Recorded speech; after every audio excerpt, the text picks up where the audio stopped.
Hey everyone, welcome. My name is Heba, and I am the Advocacy and Partnership Manager here at the Budget and Tax Center, and we're so happy to be here with you. Today, we are going to be talking about this biennial budget process and how it can impact our state and how it can impact quality of life in our state for years and years to come. And I'm joined today by my colleagues Susie and Mel from the Budget and Tax Center. And we have a fantastic panelist with us today, Puya, who joins us from Connecticut. And you will hear more about him and his experience in Connecticut a little later. And hopefully we'll be joined by another panelist. So our agenda today, Susie will give us an update on this biennial budget process. We'll talk about how to protect our budget now and into the future, and we'll talk about how we can encourage our state lawmakers to keep our budget healthy. Here at BTC, we are especially committed to connecting people to the policy process, specifically the budget process, and advancing solutions for our communities through policy levers. And that includes demanding a more transparent budget process, building awareness of how adequate investments impact our everyday lives, demanding a more equitable state tax code, and making clear how public investments can lead to more equitable anti-racist outcomes. Next slide, please. So we all know that taxes matter for breaking down racial inequity. We know that who pays and what we spend our collective wealth on has an impact on opportunity and quality of life for everyone in our state. Over the past decade, unfortunately, lawmakers in our state have been making changes to our state tax code that mean lower income North Carolinians are paying more as a share of their income in taxes than the wealthy and big corporations. And that means also we have less money for the programs that we rely on, like public education. So let's talk about some of those changes. So specifically, next slide, please, Mel. We are on a path to eliminating the tax on personal income. Starting in 2013, our legislature started cutting taxes, mostly for big corporations and the wealthy. And most years since, they have continued to divert public funds from things like schools, childcare, broadband, water quality, public safety, to the pockets of out-of-state corporations and the wealthy few.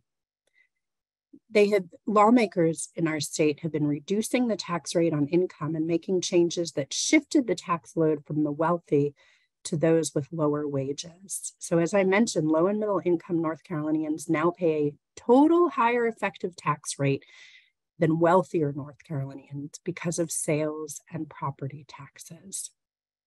And as I mentioned, the reduction in revenue tax cuts means we'll have fewer dollars available than we need to meet necessary spending. And this, unfortunately, is while our state is projected to grow by more than 3 million people over the next 30 years.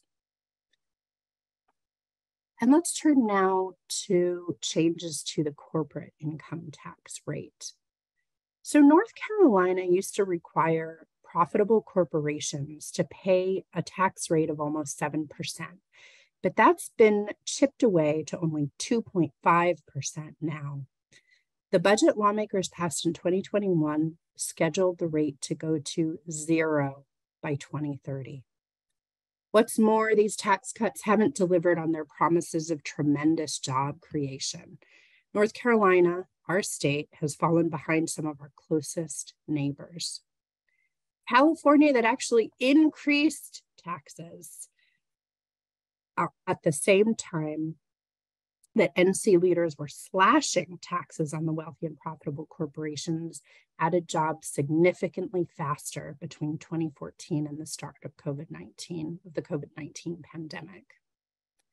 As North Carolina increasingly competes for high-tech jobs and the workers needed to do those high-tech jobs will need to boost investments in education, research and development, digital infrastructure, and social amenities like parks, or will risk losing the gains made over the past several decades. So that's where state budget decisions come in. So I'll turn it over to my colleague Susie now to walk us through an update on this year's budget process. Take it away, Susie, and thank you. Thanks, Eva, and thanks everyone for joining. I'm going to provide a brief update on what's been going on with the 2023-2025 budget process. So in March, the governor released a recommended budget. Then in April, leaders in the North Carolina House of Representatives introduced their budget, their version of the budget, and that was introduced early in the week and passed in the same week. So in a very short span of time with very little opportunity for public input.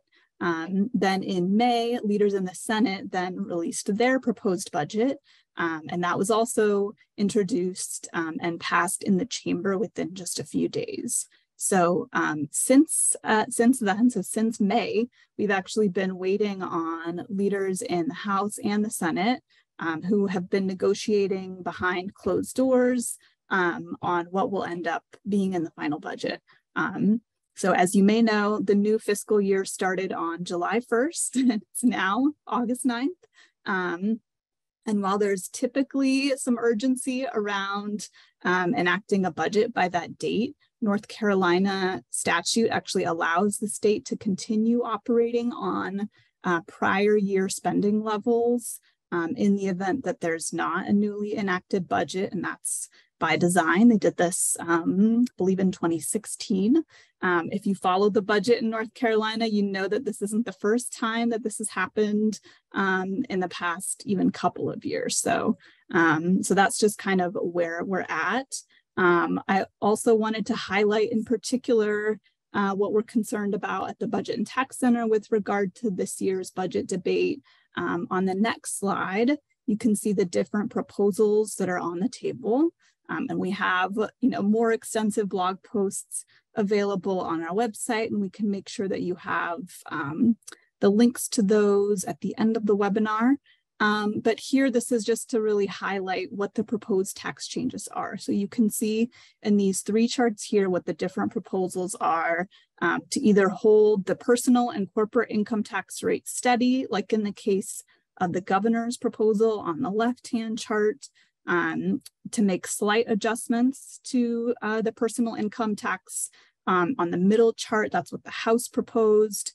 And in contrast to those two are the Senate's proposal to deepen the cut to personal income taxes pretty severely, so down to 2.49% by the end of the decade. And as Mel said, we'll make sure that you have all these resources in a follow-up email. So we're very concerned about what will happen if the final budget includes anything close to what the Senate is proposing, because it would mean that the state will bring in $7.6 billion less in revenue every year once the rate cut is fully implemented. So that's nearly, just for reference, that's nearly a quarter of our state's revenue. And so that will mean significant cuts to public services across the board. And just as another reference point, $7.6 billion is the size of the current budget for North Carolina's Department of Health and Human Services. So, so eliminating that amount of revenue would have significant negative impact across the board. On the next slide, this table just includes a few high-level differences between, again, the governor's budget, the House budget, and the Senate budget. And really the takeaway here is that tax decisions in many ways dictate spending decisions. So you can see, for example, where Leandro funding falls. The governor's budget fully funds Leandro in stark contrast to the House and the Senate proposals, and so on. On the next slide, you can see that what the proposed tax cuts would mean for what we call the structural deficit. So in June, we published a blog highlighting the structural deficit that will result from specifically the Senate's tax plan. So what that means is that if the latest round of proposed tax cuts by the Senate are implemented, it will mean that the state won't have enough money to spend to continue current spending plus the Leandro requirements. And if you're not familiar with Leandro, it's clear in the state's constitution that we have an obligation to provide every child in North Carolina with a sound basic education, but that has yet to be fulfilled by the General Assembly. And of course, there's lots of active litigation on that. So we're still waiting eagerly to see what ends up in the final budget as far as tax plans go. And so we'll have, once we see that, we'll have, of course, new analysis on what that impact will be on our state, and of course, who will bear the brunt of the tax load as a result of further tax cuts. We've also heard that there may be what are called tax triggers in the budget. And so generally those are a way that tax cuts can be implemented when certain revenue requirements are met. We don't yet have any information about what exactly is being considered by the General Assembly leaders. You may have seen this in the news coverage, that it's something that they're considering.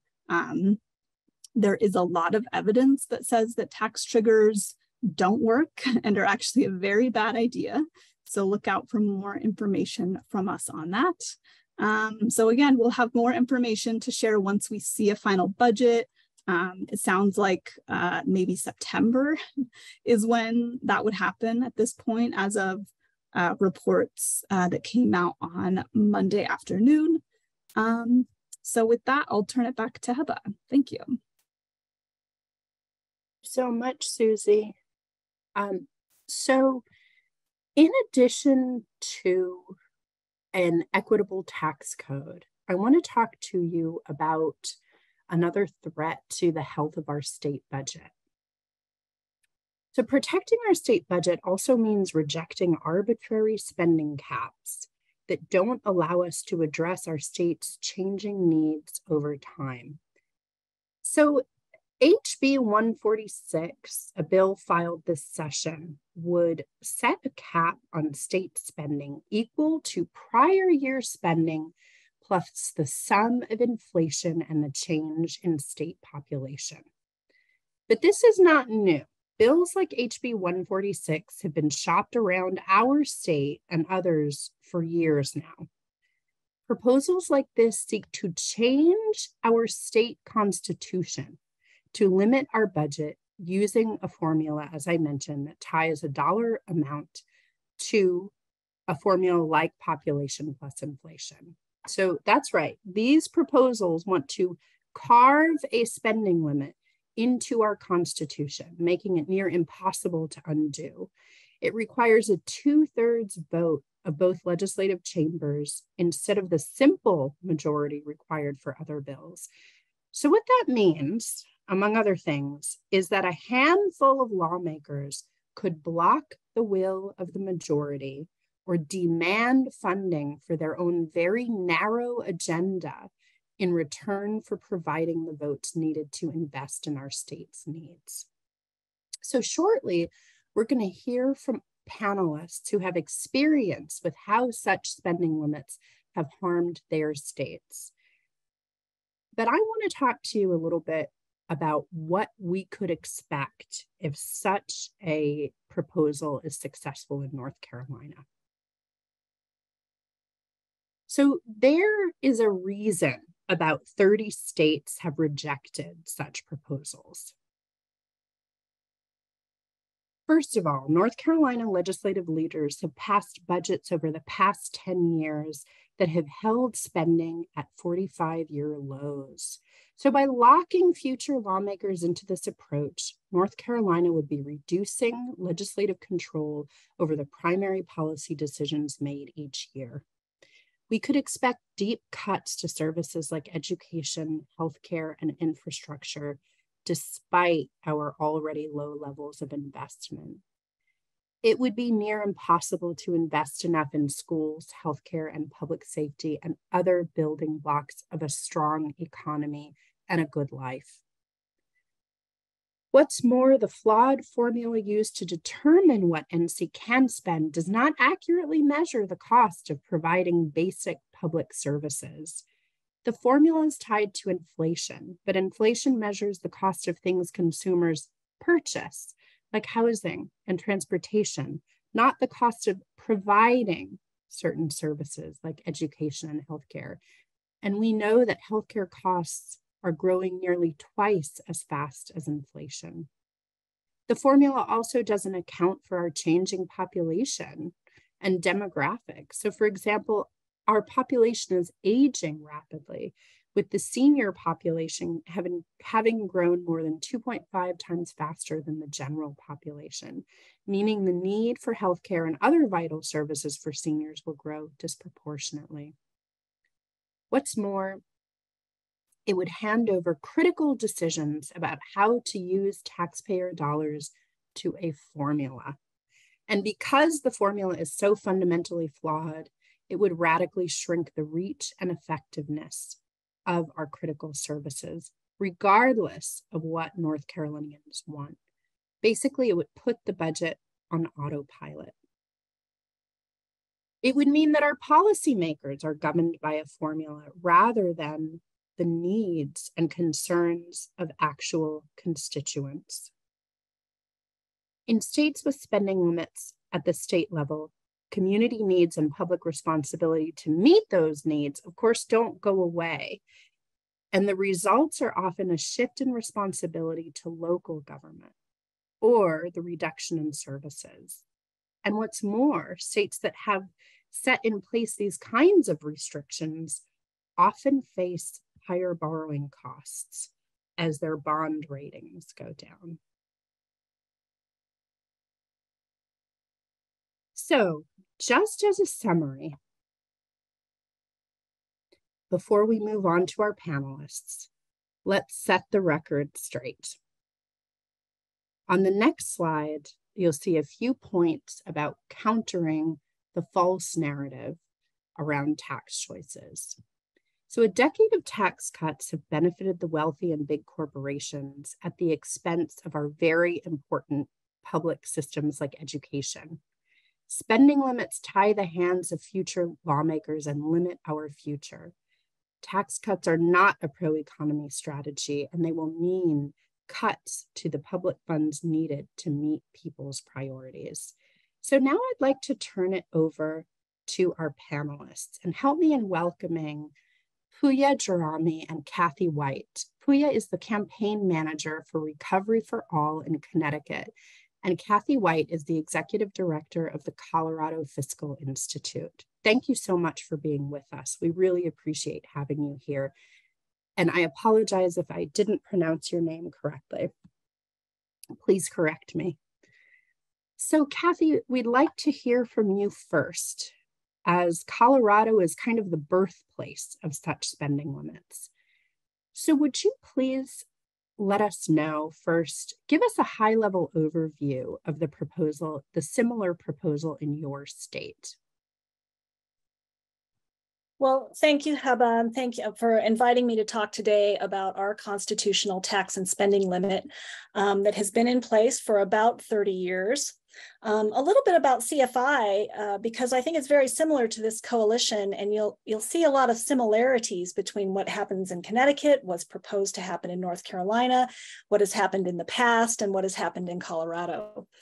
CFI started as an all-volunteer coalition of human services, healthcare, education, low-income family, child advocates who really came together because they realized after the passage of Tabor that lawmakers kept saying to them, we appreciate what you're doing, but we can't do it because our hands are tied. And they realized they had to come together and really understand the impacts of our constitutional limit, or they could no longer be effective advocates for their constituents. So you can move forward, Susie. Thank you. So we were born out of this in a response to our constitutional limit. And over that time, in our 20-year history, we've become the leading voice for people-centered, anti-racist, fiscal, and economic policies that support thriving communities. So you can go forward. What we're going to talk about today and the key takeaways that I want you to have is just a history and the basic elements of Colorado's limit, how this limit has harmed Colorado, and a history of constitutional tax and spending limits and why that really matters. I'm going to bring it up because it is important. I'm really focusing on the things that are similar in our amendment to your amendment, because they are, or the proposed amendment that Heba sent me, they are different, but they are also, in important ways, they're very different, but they are very similar in too many ways. And so our Tabor Amendment, it's called the Tabor Amendment, it's Article 10, Section 20 of the Constitution, you can go forward, Susie, was a constitutional amendment that was approved by the voters in 1992. It was the 5th time that the author of this amendment had tried to pass a similar tax or spending limit in our state since 1978. And he tried not only 5 times in Colorado, but he tried multiple times in California before he graced us with his presence. And he is still in our state today. So they don't give up. What does Tabor do? You can go to the next slide. Tabor does a lot of things. It has 4 major provisions. It's very comprehensive. It's much longer than the draft of the proposal that I saw for North Carolina. It limits any new taxes or tax increases. Those have to be voted on by a vote of the people. It limits the amount of revenue that the state can collect and spend in any given year by a very formulaic measure. It flat out prohibits certain types of taxing options. And these are typically progressive policy options that help to write our upside down tax code. So we can't have real estate transfer taxes that help communities offset the explosive growth that we've seen. We can't have a graduated income tax. We can't have wealth taxes. There's a whole variety of things that feels like they were just thrown in at the last minute, but they are policy tools that we use to make our tax code more equitable. They are flat out prohibited by our Constitution. And then it also sets a whole variety of elections provisions. Next slide, please. I think the one that I want to focus on, because it's the most similar to the proposed amendment in North Carolina, is that our constitutional limit limits fiscal year spending to a cap of the rate of inflation, CPI, and population growth. Our amendment requires that any revenues that come in above what we're allowed to keep and spend has to be returned to voters. That's silent on how we return it, but it has to go back to voters. It can't be put into, say, a rainy day fund or an education fund to prepare and plan for changing economic conditions. Your measure requires a 2/3 majority to override the cap or the limit. And in Colorado, the only way that we can override the limit is with a vote of the people. So there are very clear similarities there. So what are the problems with this? Next slide, please. As Heba mentioned, the formula of population plus inflation, it doesn't measure what governments actually buy.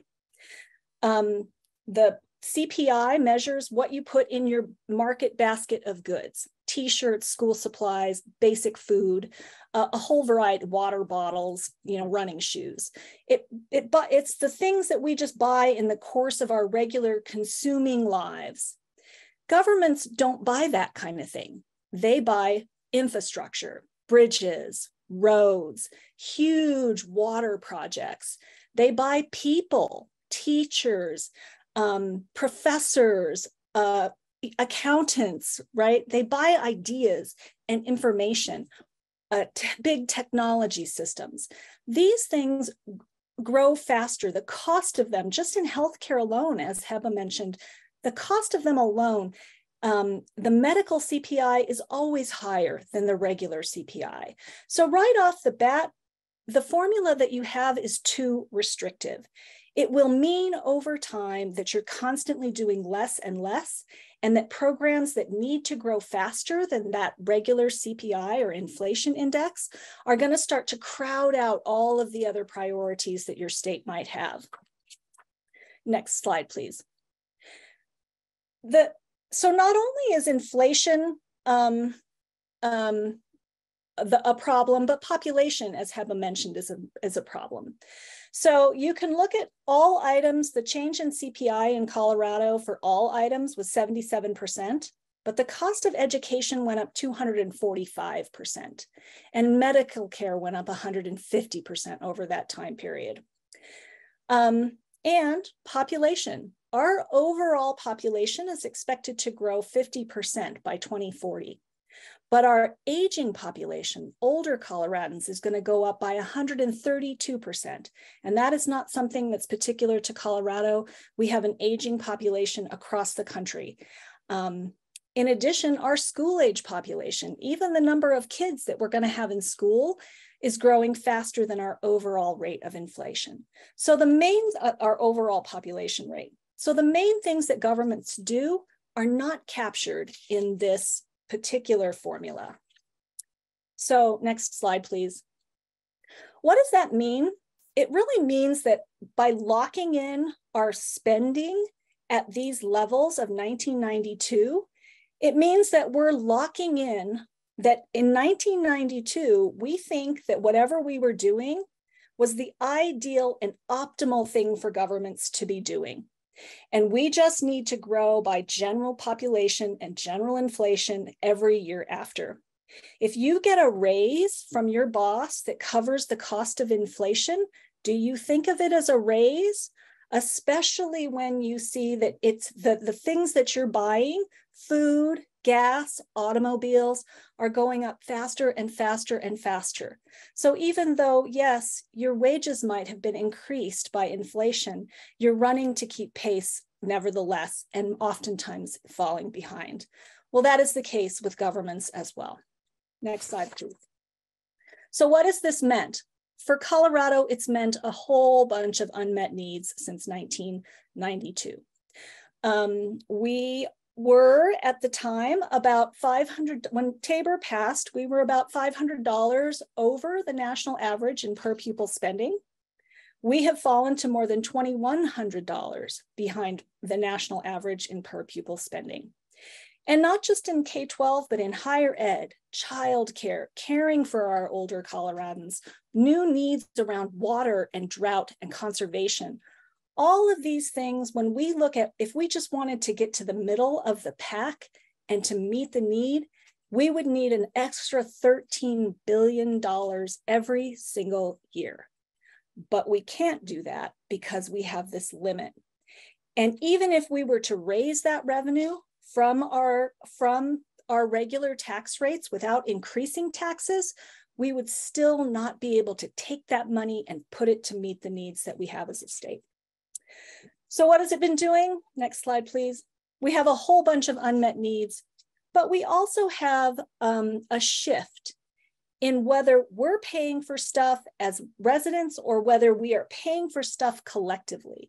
And the burden is going more to the individual. As we started to exceed our fiscal year spending limit, we cut general fund appropriations for higher education. And because of that, student tuition went up and up and up and up. Colorado is one of the least affordable places for higher education in the country as a result of that. It is more affordable for students to go to Europe or to go to other state private schools than it is for them to go to our flagship university, the University of Colorado at Boulder. So what else does it do besides making opportunity more affordable and not allowing us to meet needs? Next slide, please. It puts an emphasis on fees and fines. Your measure also exempts fees from the definition of fiscal year spending.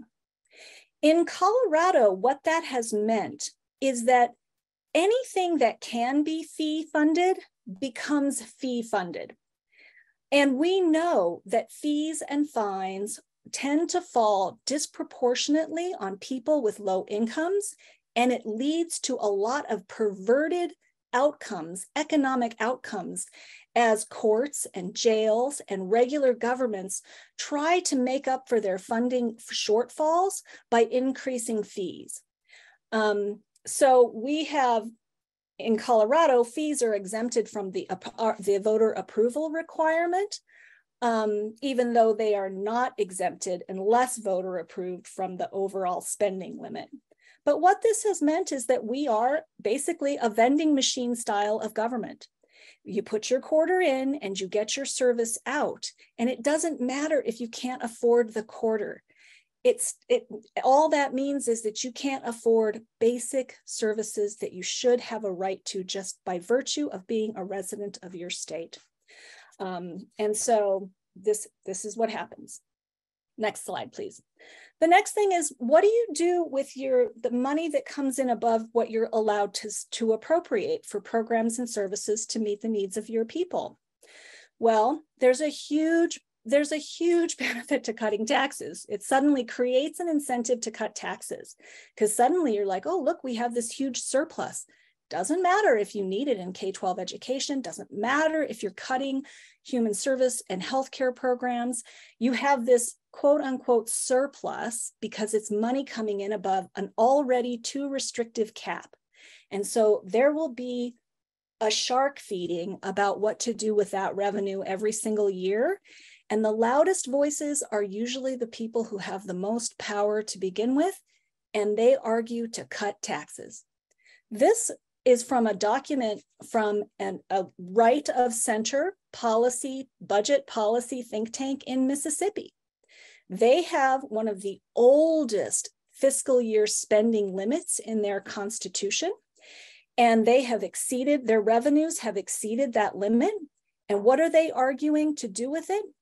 Not put it into savings to plan and prepare, not to meet the needs of their people, but to do income tax cuts, which we know disproportionately benefit the wealthiest people in any state, and reducing the burden on businesses by creating more and bigger permanent corporate tax cuts. Next slide, please. And speaking of Mississippi, I just want to close with, they have the oldest supermajority limit in their constitution. And I want to just highlight the history of constitutional limits to begin with, and I have a purpose for this little history lesson.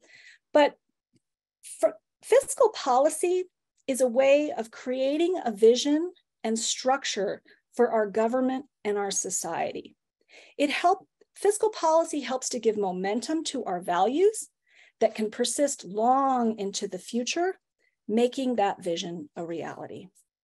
As these academics have said, who have looked at fiscal policy since Reconstruction, that taxation really offers a blueprint for uncovering the most fundamental arrangements of society. How do we come together to solve problems and do things together as a people? Taxation is at the very heart of that. Tax and budget policies are at the very core.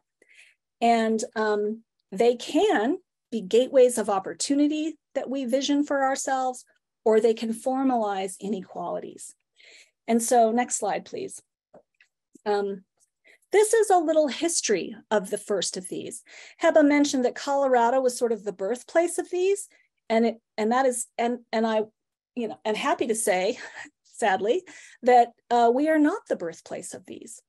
The first supermajority requirement for spending revenue was an increasing revenue taxes came in Mississippi in 1890. All throughout the South, there were constitutional fiscal policies that were intended to restrict the power of local, state, municipal governments to raise taxes, to increase debt, and to spend on things that newly freed Black Americans wanted, from schools to better housing, to better water quality, a whole variety of things. Next slide, please. And so what is the legacy of those constitutional tax and spending limits, well, at the very time that they were implemented, they were intended to appear neutral, to appear race neutral. What's wrong with a cap on the amount of spending you can what's wrong with a cap on the amount of taxes that you can bring in or the kinds of taxes that you can bring in? They were specifically intended to appear neutral to pass federal oversight muster, but they were designed at their core to distribute wealth, power, and resources. And that persists to this very day.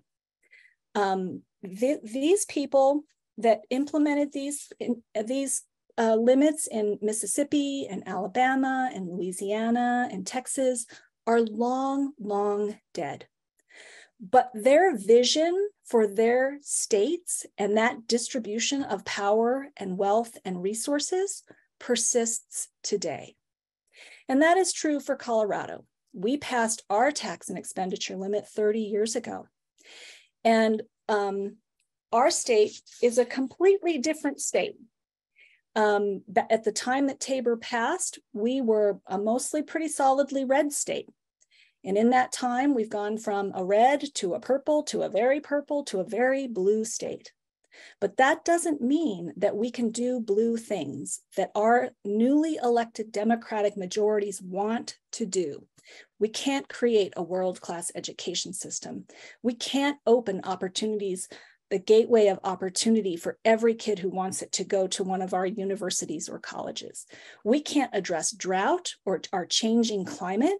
We can't, there's a whole variety of things that we can't do, and not because we don't have the wealth and not because we don't have the will, but because 30 years ago, we locked something into our Constitution that isn't our vision.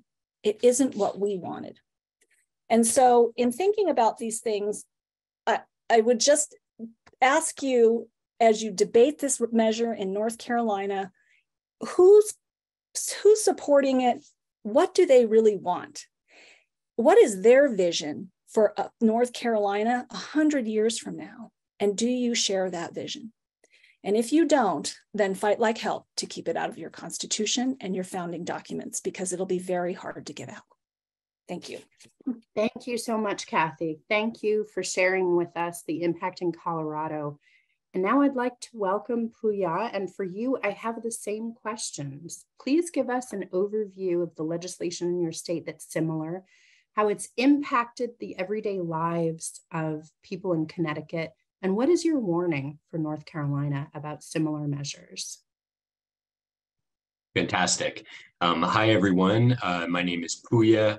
I am the director of Recovery for All, and it's so great to be here. And really, it's going to be hard for me to follow that terrific presentation. And I'm going to be underscoring a lot of points that Kathy already made, even though she's speaking from Colorado, very different place from Connecticut and from North Carolina. But we all face the same challenge of the threat of spending limits. When you think of Connecticut, perhaps you think of our so-called Gold Coast, some of the wealthiest towns in the United States. And indeed, Connecticut regularly ranks as one of the wealthiest states here in the wealthiest country in the history of the world. But we also regularly rank as one of the most unequal states in the country. These are just some headlines from the last 5 to 10 years. Connecticut in many ways is a microcosm of the extreme racial, economic, and gender disparities that have grown in recent decades. And that's why several years ago, we formed this new coalition called Recovery for All. This is a coalition that unites 70 different organizations across Connecticut, a wide variety of organizations, from community orgs to faith groups, labor unions, nonprofit advocacy organizations.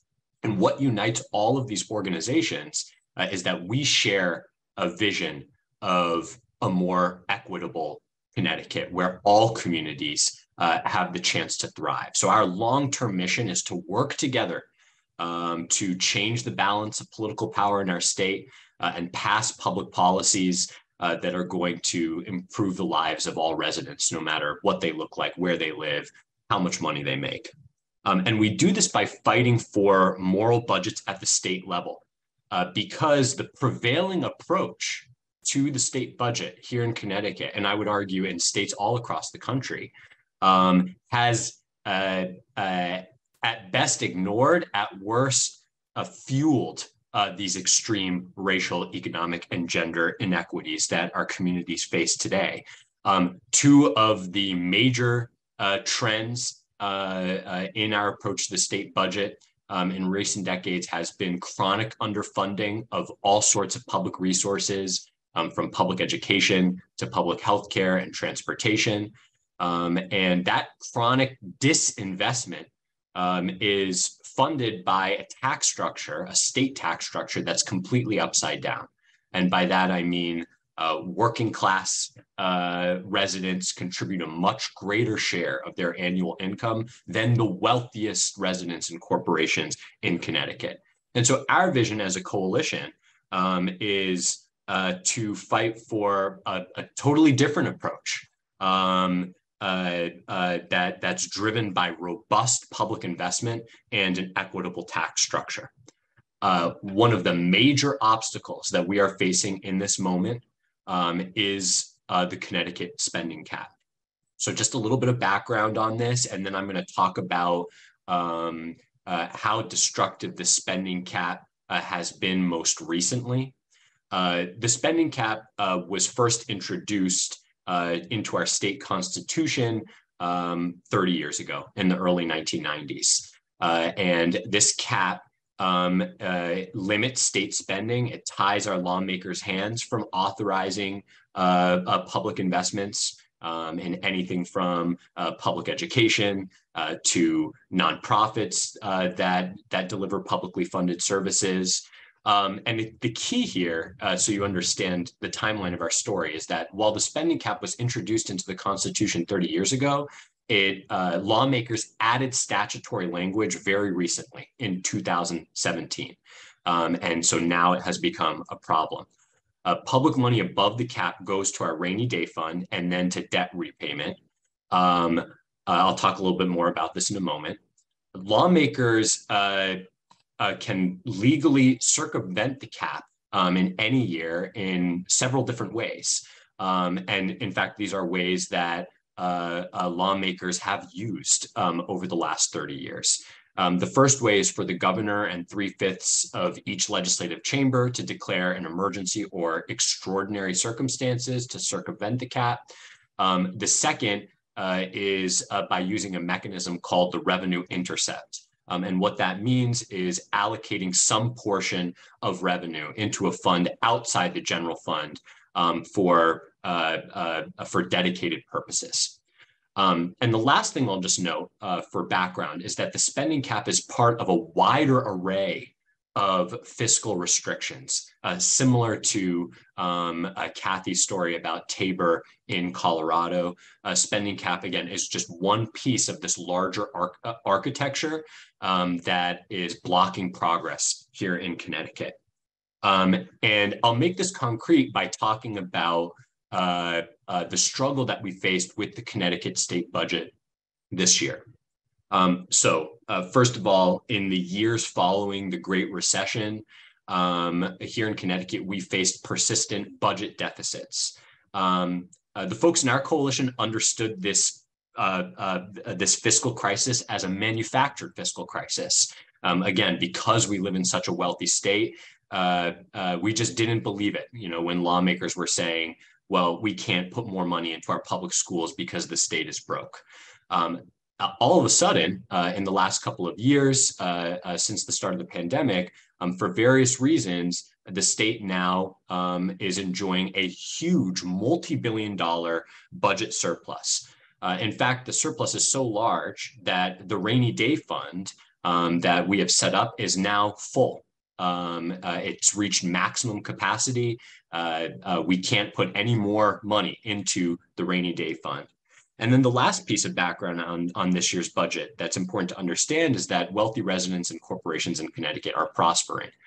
We have 12 billionaires in the state of Connecticut, and these 12 people are worth a combined total of more than $75 billion. And that includes more than $15 billion of additional wealth since the start of the pandemic alone. So while the vast majority of our residents, Black, brown, and white, have been struggling, these dozen individuals are profiting greatly. And just to give a comparison, our annual state budget spending public money on all sorts of different community resources is only $24 billion, just as a point of comparison. Meanwhile, as we entered into this budget cycle this year, everyone across our coalition understood that the vast majority of residents are struggling, that in fact, Connecticut, despite this multi-billion-dollar surplus, residents are facing a huge crisis of unmet need. As you can see from the headlines on this slide, homelessness is on the rise, staffing shortages in healthcare and education, utility and health insurance rates going through the roof, regular residents suffering from mental health and addiction crisis. And so we knew that we need robust public investment in order to meet these needs. And so that's why our coalition came together and demanded what we called the equity agenda. And so the equity agenda really rested on two pillars. One, in terms of public investment, we were calling for a dramatic increase in funding for public schools, colleges, and universities, for essential workers who provide publicly funded services. And then meanwhile, on the tax side, we've been calling for a whole series of reforms to make our tax structure more equitable.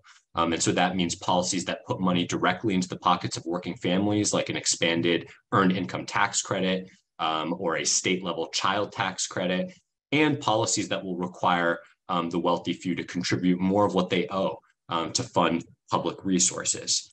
Now, the problem that we face this year is the spending cap. As I mentioned before, the spending cap is part of a larger bevy of fiscal restrictions. And one of those restrictions is the bond lock agreement. So the bond lock agreement essentially is lawmakers pledging in bond covenants with Wall Street investors not to adjust the fiscal restrictions in any way for a certain period of time, including the spending cap. And so at the start of the budget session this year, the Speaker of the House, the head of the Senate, and our governor made a decision to renew the bond lock extension for another 10 years through a totally undemocratic process called the emergency certification, meaning without any public hearings, without any public debates, through a simple vote on the floor of the Capitol, lawmakers would authorize a renewal of the spending cap for another decade. Obviously, this raised huge concerns for many, many different organizations across the state, and we were able to change that bond lock renewal so that it's in place for simply another 5 years until 2028. At any rate, the renewal of the spending cap at the start of this legislative session immediately presented a problem, because then when lawmakers began to formulate the next biennial budget using this multi-billion-dollar surplus, the top quote here is from the head of our appropriations committee. She said, "We're confronted by three little words: budget, spending, cap." So because of the spending cap, we were totally blocked from using the multi-billion-dollar surplus to address this crisis of unmet need in Connecticut today. Our coalition was arguing there are, legal and historically precedented ways to work around the spending cap, like the mechanisms that I referenced earlier. But a powerful fraction of lawmakers refused to do that. And so the outcome is that, again, I know this is going to sound outrageous, but this is the warning to folks in North Carolina.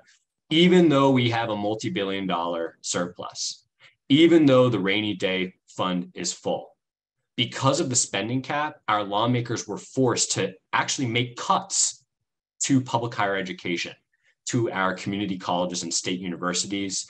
Now, working class students are facing higher tuition. Programs are being closed, and faculty and staff are being laid off. Nonprofits that rely on public funding to provide essential services are forced to suffer. They are cutting services for recipients and underpaying workers. Our state agencies, which provide safety net services and have been suffering from a staffing crisis, the staffing crisis is totally unresolved. Again, these are the concrete consequences of the spending cap this year. One metaphor that folks talk about here in Connecticut, it's as if you're living in a house and making your mortgage payments, and there's a huge hole in the roof in your kid's bedroom. You win the lottery, but because of the spending cap, you simply have to keep paying mortgage payments. You can't take any of that money from the lottery to fix the hole in the roof. That is the metaphor that we've been using to illustrate this problem that we face here in Connecticut due to this fiscal restriction. And so this is setting up a huge battle in the coming years. As you can see the quotes on this previous slide, the spending cap, which some folks have been referring to as the guardrail, many others are now referring to it as a straitjacket. So these other quotes are from the head of our Senate and the Speaker of our House. The head of the Senate, after following this budget session, said, the spending cap can mean that it's a straitjacket that prevents spending to meet real needs, even at a time when resources are available to meet those needs. And then our House Speaker says, if you become too much of a straitjacket, then I worry about the spending cap in the long term. So again, although the budget for the next 2-year cycle has been settled, the big story here in Connecticut is that we have an active problem to resolve surrounding the spending cap. Because again, for many years, we're hearing that the state is broke, you can't meet human needs. Now the state has a multi-billion-dollar surplus, and because of the spending cap, we still can't meet human needs. So our question is, how long are we going to have to wait to address the crisis that our communities are facing? So I just want to wrap up with some major takeaways from here in Connecticut. The first one, as you heard from previous speakers, is that spending caps effectively prevent lawmakers from responding to economic change. Number two, they reduce democratic oversight of the budget. The concrete example here in Connecticut is that the spending cap was locked in for another 5 years and could have been locked in for another 10 years without any public debate whatsoever. Number three, it prevents equitable tax reform. As I mentioned, our coalition wants to build a more equitable tax code. But even if we did win reforms, we wouldn't be able to dedicate new revenue to investments that meet human needs because of the spending cap. And so that leads to the final, and I think by far the most important takeaway that I want to leave folks with. And that is spending caps severely limit public investment in the resources that our communities need to improve people's lives, all sorts of resources. And so here in Connecticut, while there's a dire need to invest in, say, public education, both pre-K through 12 and public higher education, because of the spending cap, not only are we prevented from doing that, we're actually forced to go backward and impose really, really destructive cuts at a time when our communities need these services more than ever. So I would echo Kathy's warning. As you all are debating this provision in North Carolina, I can only repeat her words that folks really should fight like hell to prevent the imposition, the undemocratic imposition of a spending cap, because it will only lead to problems for years or even decades to come. Thanks so much. Thank you. Thank you so much, Puya. Thank you so much, Kathy. It was fantastic to learn from you today. And Puya, we definitely have a few holes in our roof here in North Carolina that we need to figure out how to fix. So thank you for that warning. Now, folks, you might be wondering what we can do. I'm sharing lots of resources we have in the chat. And for those of you that need to leave at 1, please go ahead and do so. We're going to be sending out the recording, and we're going to try and answer all the questions in the follow-up email. But for those of you who can stay with us for an extra 10 minutes, please do so.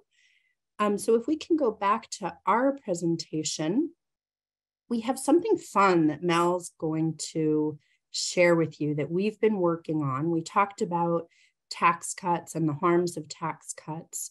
This is a little video that we've put together to warn in a maybe a more comfortable way, a humorous way, about the dangers of the corporate income tax cut.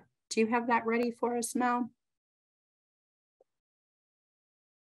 Yep, we're ready to go. Here you go. Thanks so much.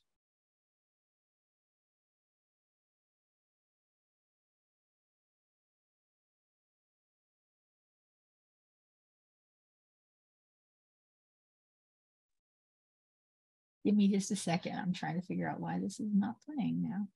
No worries. And if we have technical difficulties, we'll share it with you folks.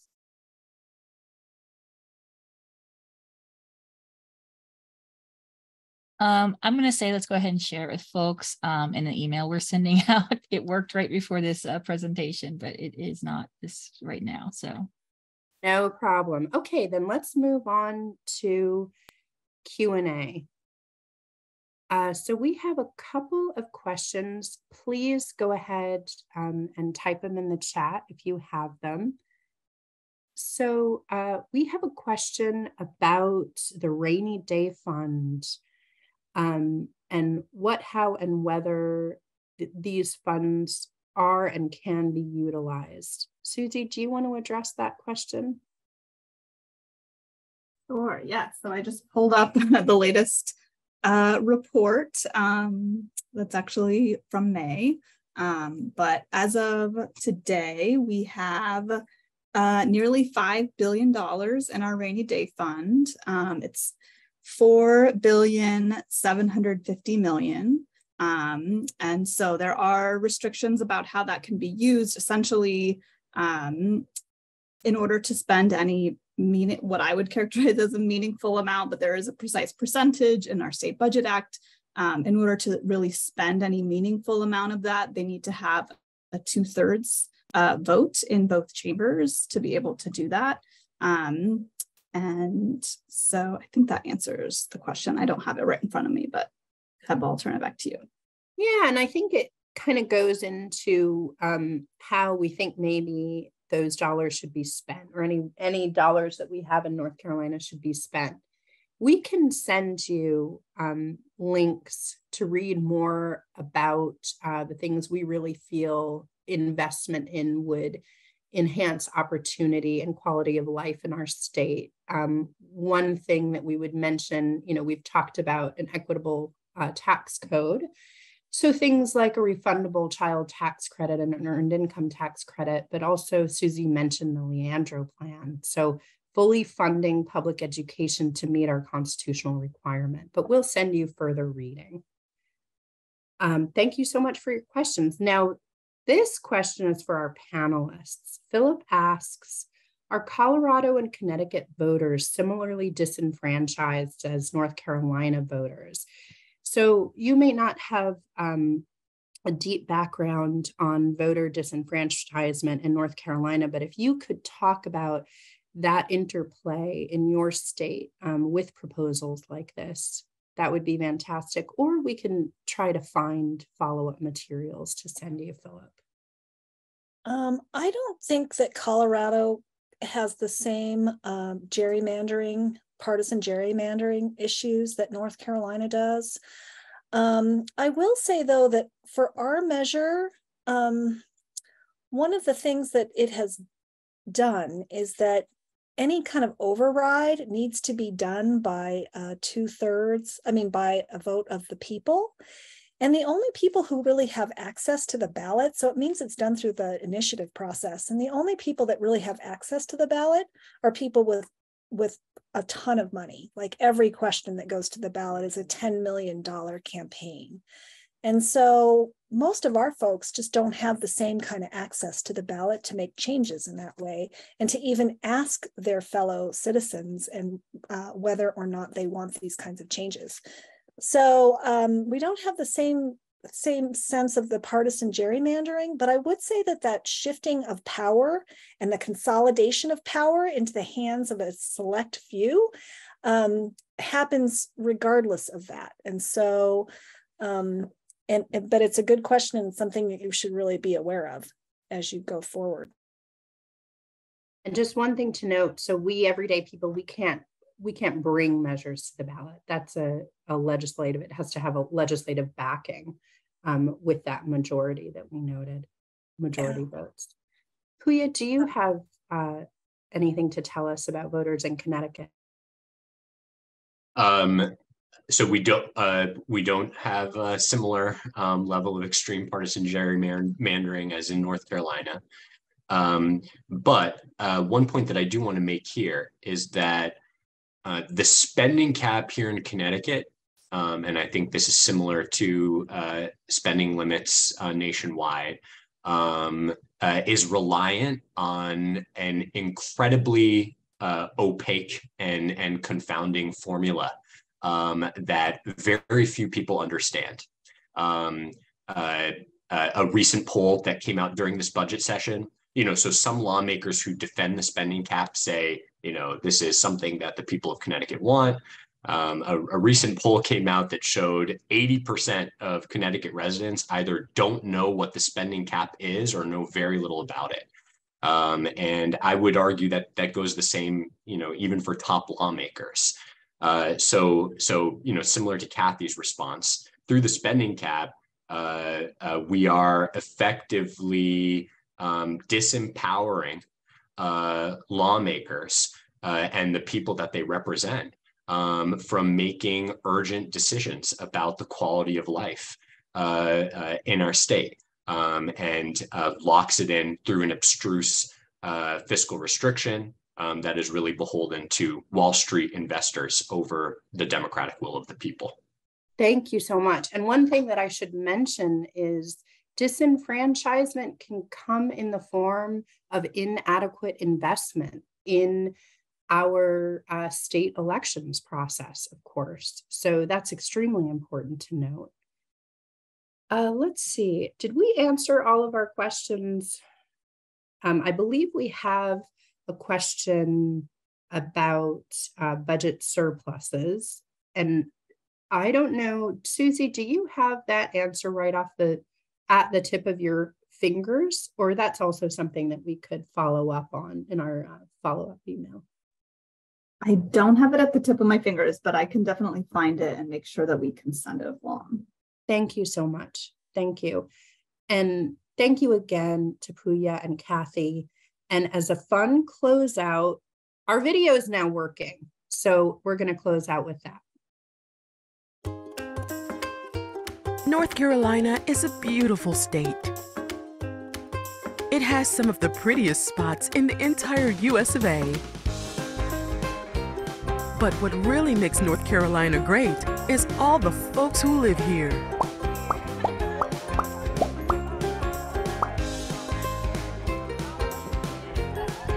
Sometimes people take our hospitality as an invitation to get rich off our labor. What are you carrying this back over here? What are you talking about? What are you talking about? You sitting there lapping up all the cream. I'm going to send you to the principal's office. You're not fostering a caring environment. You're building a lot of resentment here. The average or the median PE on those stocks is actually down here today because the valuation's gotten expensive, and that's why you don't. Help us, please. You were really sitting here not trying to help. Just wait till Twitter gets a load of this. Around here, everyone contributes, or this boat won't float.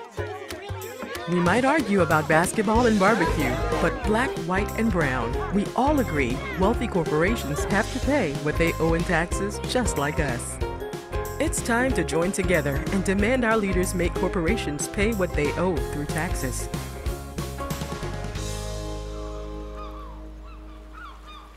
Is there Wi-Fi?